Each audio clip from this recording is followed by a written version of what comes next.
Nat Apolline, c'est au salon Contes, légendes et fantaisie avec une double production. Les couleurs d'abord, le couronnement des jeunes fées couleurs. On est là dans la littérature jeunesse, je pense. Tout à fait. C'est un livre qui s'adresse aux enfants à partir de 7 ans jusqu'à 9-10 ans. Et on est en plein fantastique avec les petites fées de l'île de Sein, donc les réelles fées, les vraies fées de la légende celtique. Que se passe-t-il dans ce livre? Parce que je crois qu'il y a quelque chose d'assez grave qui arrive.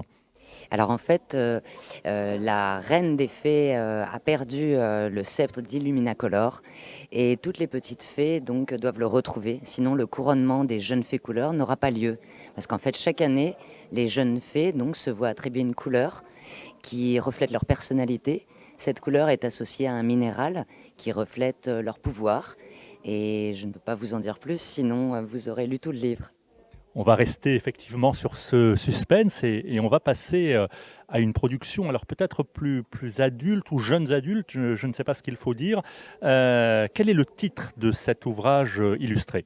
Alors c'est Eternae qui effectivement s'adresse aux ados qui aiment lire et sinon aux adultes. Donc c'est un livre fantastique steampunk, donc un livre rétro-futuriste qui s'inscrit dans le Londres du 19e, de la fin du 19e siècle, et qui s'ancre aussi à Camaret-sur-Mer, parce que tous mes livres s'ancrent en Bretagne. Voilà. Comment on fait le lien entre comme ça le temps jadis, une autre contrée et puis la Bretagne d'aujourd'hui et puis Camaret-sur-Mer, comment ça s'opère? Alors en fait, nous avons donc une retraitée qui habitait à Londres et qui a toujours été amoureuse de la Bretagne, un petit peu comme l'auteur, et qui prend sa retraite donc à Camaret pour justement s'éloigner un petit peu des turpitudes et des tracas de la grande ville. Et donc elle va s'installer dans un cottage assez fabuleux qui a été créé justement après-guerre par un humaniste anglais. Et donc ce cottage est juste à côté, se trouve à côté du manoir de Cécilian, donc de Saint-Paul-Roux. Et donc c'est un petit peu la spécificité du steampunk de s'ancrer dans un univers totalement réel, tout en étant fantastique.